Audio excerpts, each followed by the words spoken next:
Welcome to Tanakh Talk. I'm your host, Julie Taylor, hosting from Palmer, Alaska, and broadcasting live out of Kingsland, Texas, with another episode of Women's World with Leah Michaelson from the Holy Land of Israel. Welcome back, ladies. Welcome back, Leah. Shalom. I'm so excited to hear what you have for us today. Last week, we had so many wonderful comments from all different ladies, both in the chat, and then I had a couple of questions that some ladies had sent to me about Noahide women. And so I'm really excited to see how you bring the Jewish women and the Noahide women in today on our topic today. Yeah, Baruch Hashem. And, Yes. Bezrat Hashem will bring it all together. And I'm excited for today. I can't believe we're back again. It's like, wow, a week has gone by already. I know last week when we were together, I was talking about that we had just gone into a lockdown. So we're in the midst of a lockdown here. But honestly, it's really not a lockdown. It doesn't feel like a lockdown. I mean, we're seeing tourists. It's crazy. It's crazy. And, I feel like we can't get away from talking about COVID. It's part of our lives right now. It is. It's part of our world. Yeah. So our health minister was saying that it's what we're going through right now is more like restrictions than a lockdown. Mm-hmm. And now the Prime Minister Netanyahu wants to meet this week to discuss what he's calling a short, tight lockdown. I have no idea what that means. And right. It's crazy. We'll see. The increase in the cases of COVID, unfortunately, are rising. We have well over 5,000 new cases a day. And unfortunately, COVID has hit close to home for us.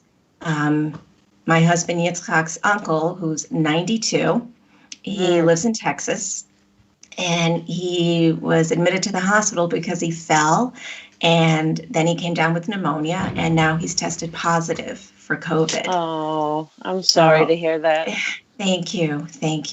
He's a fighter. Even at 92, he's a fighter. So we're continuing to pray for him. And over Shabbat, I saw one of my friends, and she shared with me about very close friends of Yitzchak's and mine that have COVID. And the husband has been very sick, but he's now just able to eat. And she really didn't have many symptoms at all. And then I have friends in Wisconsin that have, her and her husband got it. So it hits close. It does.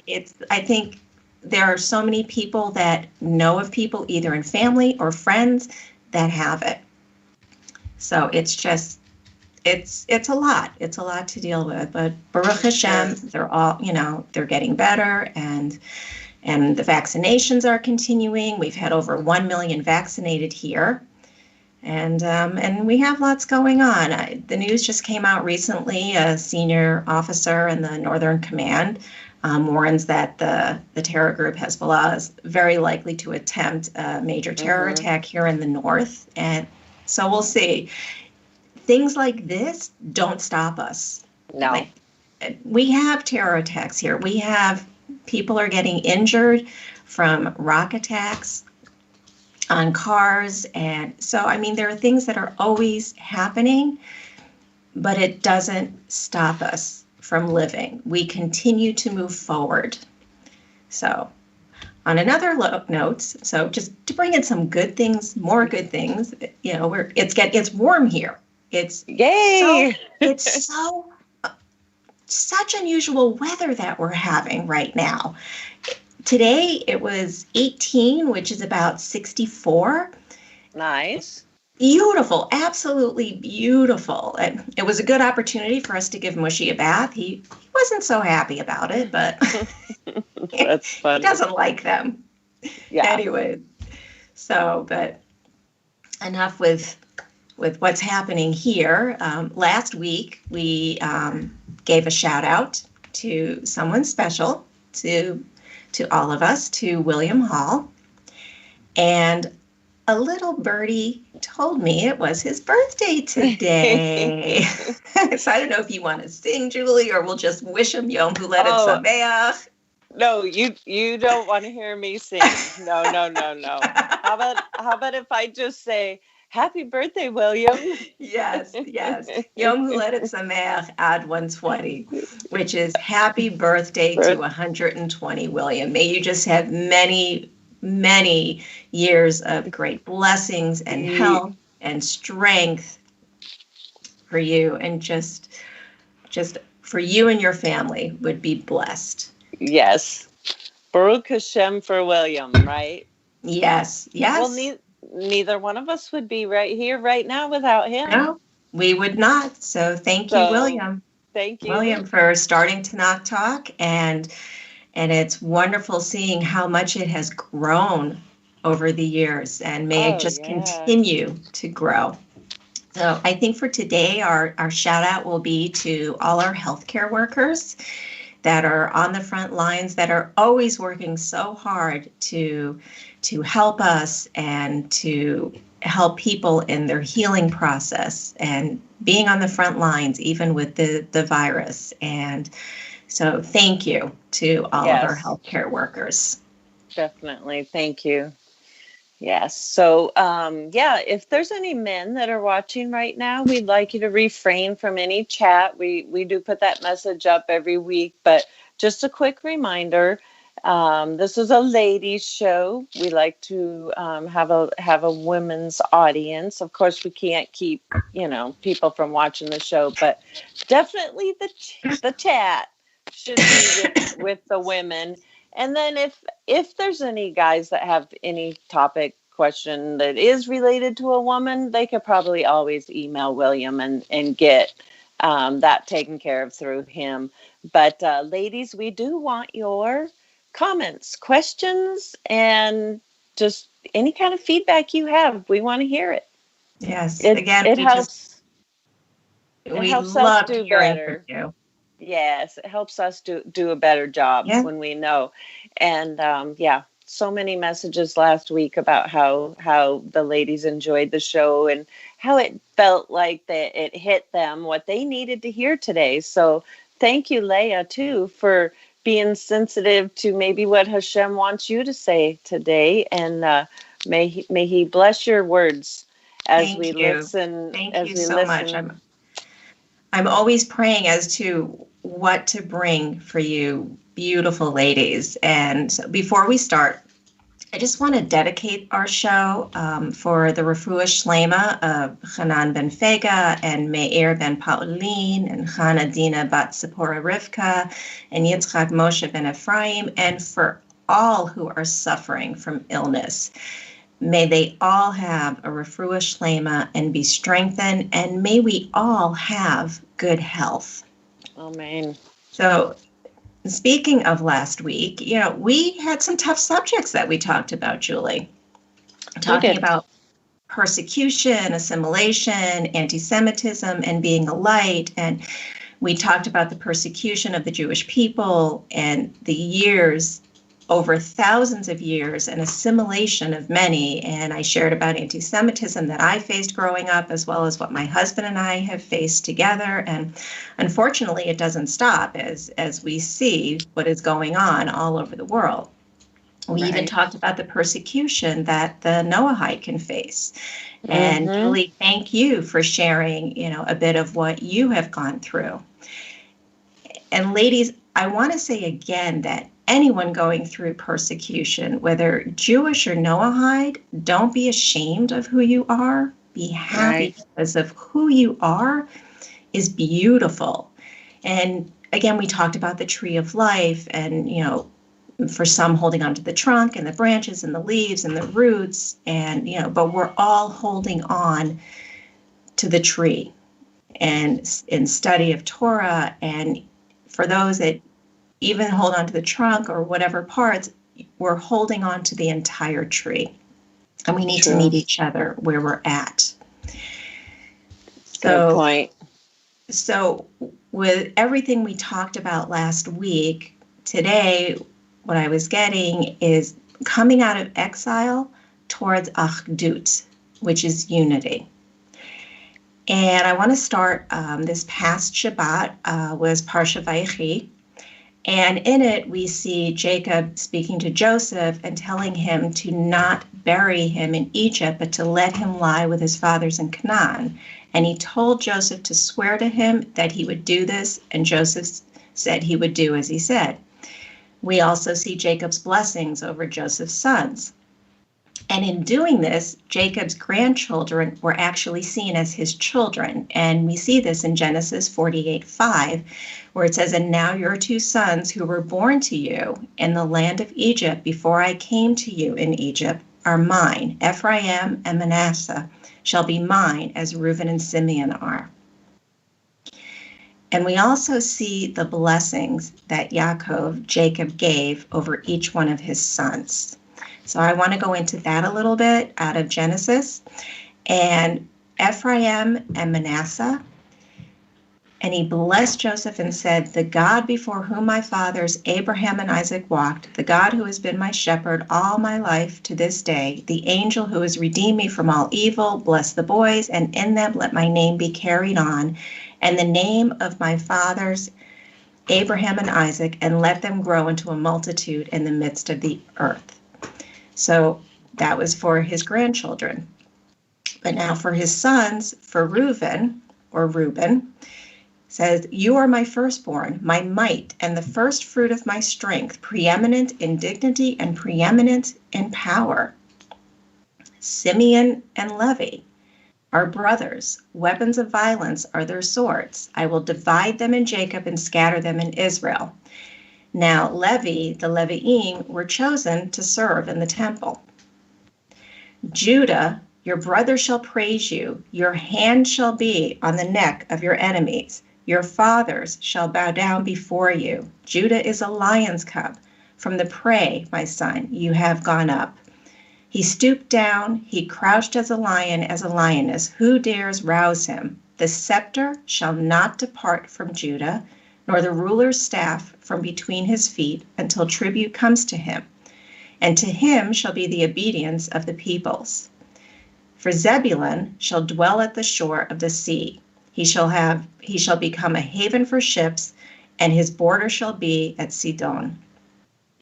Issachar is a strong donkey, crouching between the sheepfolds.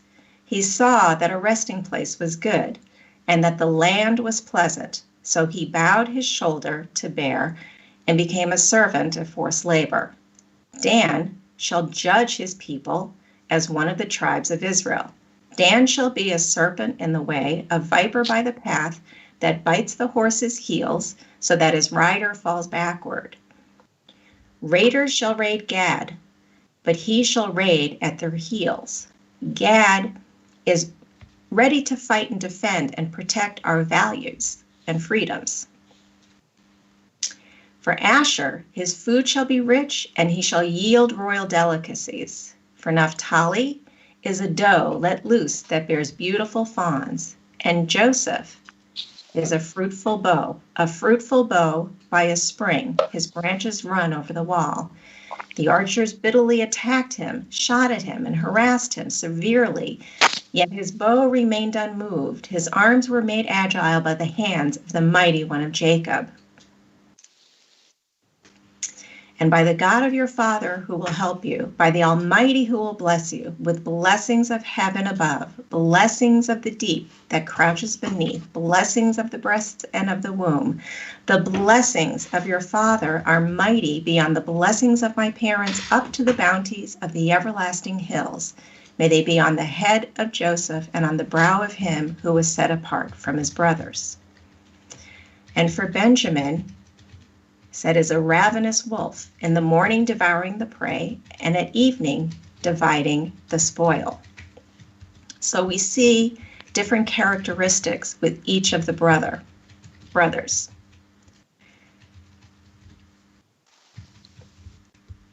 So, excuse me. Now, after Jacob blessed each one, he commanded them to bury them in the cave of Machpelah in the land of Canaan. Now the cave of Machpelah, there also is buried Avraham, Sarah, Yitzchak, Rivka, and Leah. And so they all did as he asked. Now we also see in Parsha Vayechi that Joseph prostrated himself to his brothers, telling them to take him out of Egypt.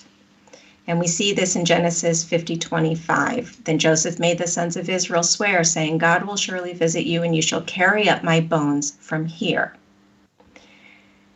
Now, Joseph needed to be brought out of Egypt in order for there to be Knesset Yisrael. All 12 were needed for this to happen.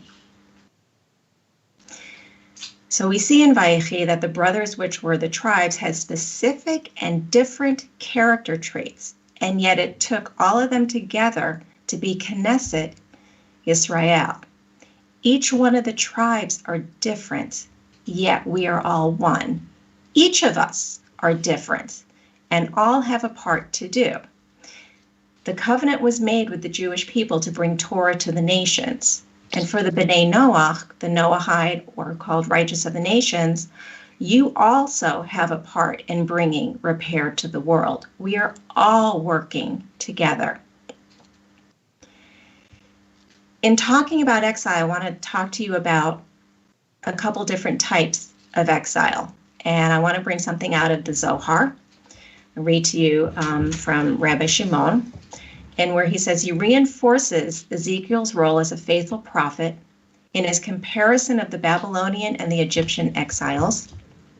The Babylonian captivity, we learned, caused far more pain and suffering for the children of Israel than the Egyptian exile.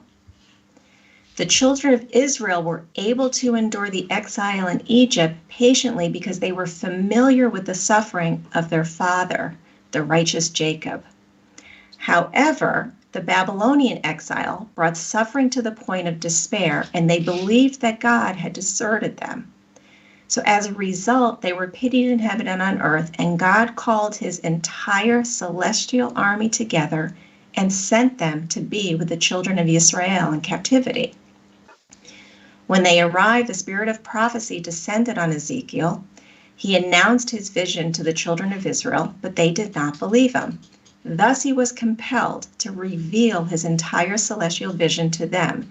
At this, their joy and love for God returned. This is why Ezekiel revealed the whole of his vision, and with the permission of Hashem. Rabbi Shimon said, even though pain comes to him temporarily, someone who is accustomed to suffer pain bears his yoke and does not worry. But when pain comes to one who has spent all his days in pleasures and luxuries and who is not accustomed to pain, this is complete pain and deserves weeping. He goes on to say that Israel was accustomed to pain when descending into Egypt, for all the days of that righteous man, their father, was spent in pain. Therefore, they endured the exile properly and did not worry greatly. But the exile of Babylon was in complete pain. It was a pain for which those above and below wept. Now, again, for the Noahide, the pain that you have felt coming out of Christianity, coming out of Catholicism, idolatry, and then going through persecution, because now, because of coming out of this, now what you are facing, which we talked about the persecution, is because you're observing the Sheva Mitzvot, the 7 Noahide laws. You've attached yourself to Judaism and the Jewish people. So I understand. I know Julie understands. We understand the pain that can happen when in coming out of something. Just know that you are not alone.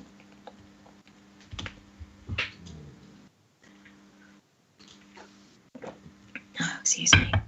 So I want to share something with you from the Klausenberger Rebbe.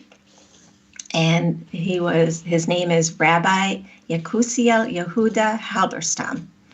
And he was from the town of Klausenberg. And he was one of the youngest Rabbis in Europe, and he lost his wife and 11 children in the Holocaust. And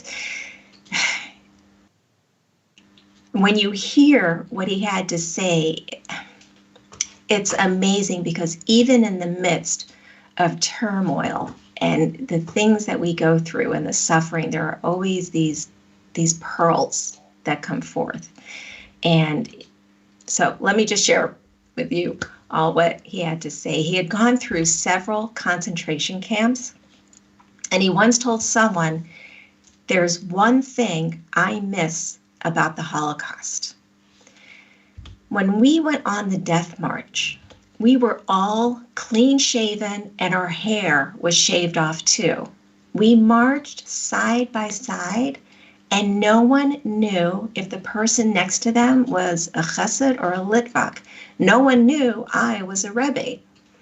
We all just held our arms around each other and tried to keep warm and tried to keep our fellow Jews warm.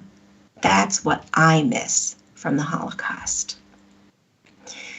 So today we see so many different factions in Judaism. We have Sanz and Chabad and Lubavitch and Breslov and Satmar and on and on. And Julie, there are many times where I will receive questions as to, well, what do you follow, or what are you? And I like getting the questions because it always gives me an opportunity to give a response. And I had an experience about 5 years ago, and I had gone into a synagogue here, and this woman came up to me and she said, "Are you Chabad?" And I said, "No." And she goes, "Well, what are you?"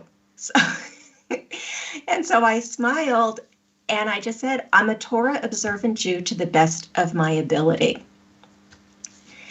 I may lean towards Breslov, but I take and learn from all rabbis and sages. I mean, I love Rabbi Nachman, was Breslov, Rav Kook, Rabbi Shlomo Carlebach, the Rebbe, Rabbi Schneerson, who is Chabad. I mean, there's so much we can learn from all of them. My rabbis here, I have my rabbi in Itamar, Rabbi Moshe Goldsmith, and our rabbi here in Sfat, Rabbi Gedalia Fleer. They're all amazing, and we can learn from every single one, those that have gone before us and those that are here with us. And I want to say that Chabad is wonderful, Breslov is wonderful, Sanz is wonderful, and so on and so on. My point is that we're all different, but we are all one, and we need to have Achdut, unity with one another. Now, I want to share something that my wonderful husband, who is another wonderful rabbi, and people may say I'm a little partial, and maybe I am, but I learn so much from him. We study a lot together. Excuse me. And so Yitzchak shared something with me about keturah, because we were talking over this past Shabbat, what I was sharing about the tribes and the different characteristics, and then he shared with me yesterday about the keturah. And keturah is translated as incense, and it actually comes from the root that means to bring closer, and it's the incense that's used in the temple. And so let's take a look at Exodus chapter 30 and verses 34 to 36. Hashem said to Moshe, "Take to yourself spices, balsam, onycha, galbanum, as well as other spices, and pure frankincense, equal amounts of each, and grind each spice separately, and then blend them together as a keturah, an incense compound, the work of a master perfumer, well blended, free of all impurity, and holy. Pulverize a small portion of the keturah daily and place it on the golden altar before the Ark of Testimony and in the communion tent where I commune with you. It shall have the highest degree of holiness for you." And we see in verses 7 and 8, it's also said that Aharon must burn the keturah spices on it, the golden altar, early each morning when he cleans the menorah lamps, He must also burn the keturah where he lights the lamps towards evening. It is a daily keturah, a daily incense offering before Hashem throughout all your generations. Now, in verse 34, it lists 4 spices, yet there are 11 spices. And the verse also ends with the term bad bebad yehiyeh, which we translate as equal amounts of each. So this is not a complete translation. Rashi explains part of the process by telling us equal amounts, and Ibn Ezra fills in another aspect by teaching that we are to pound each one separately and only then blend them. Now we can learn a lot through this. This is a wonderful spiritual lesson that we can learn from this. The path to come closer to Hashem is by respecting separation. If we do not appreciate the difference among people, we can never be unified. History is replete with examples of powers who try to impose their system on the culture of another. This does not work for 2 reasons. There can be no disappearance in spirituality and the spiritual law of respecting differences. So let's think about this. The spices by themselves are all different. Some are sweet and some are not sweet smelling. As a matter of fact, they can smell bad, yet they're all used together as a sweet incense in the temple. We can look at also another way. How about a recipe? Like when we're cooking, we use different spices. And all the spices are needed to bring out the wonderful flavor. Like, for instance, like in a soup, there are so many different spices that you add to it to make that soup so flavorful and so delicious and giving so many layers of flavor. And again, with all the brothers, which were the tribes, had specific and different character traits, and yet it took all of them together to be Knesset Yisrael. Again, all of us are different, but we are all one, and we need to have Achdut, to have unity with one another. So I know we're not doing as long a show today, and maybe we can give William some time to go be with his family for his birthday. So with that, I just want to bless you all with strength and comfort in whatever you are going through. May we all look at one another with respect and see each other as a creation of Hashem. May we all have Achdut, unity, and work together to bring repair to this world. Mwah. Much love to you all. Oh man, that sounds great. What a beautiful show today. And yeah, unity, that's a big deal. We have to stick together. We have to stick with each other because the world is against us. And if we didn't have each other, we would definitely be lost. So thank you, ladies, so much for joining us today. We look forward to coming back next Monday, bringing you another beautiful word from our beautiful Leah. So have a great day, ladies. Send us feedback. We love you all. Shavua Tov. Shavua Tov.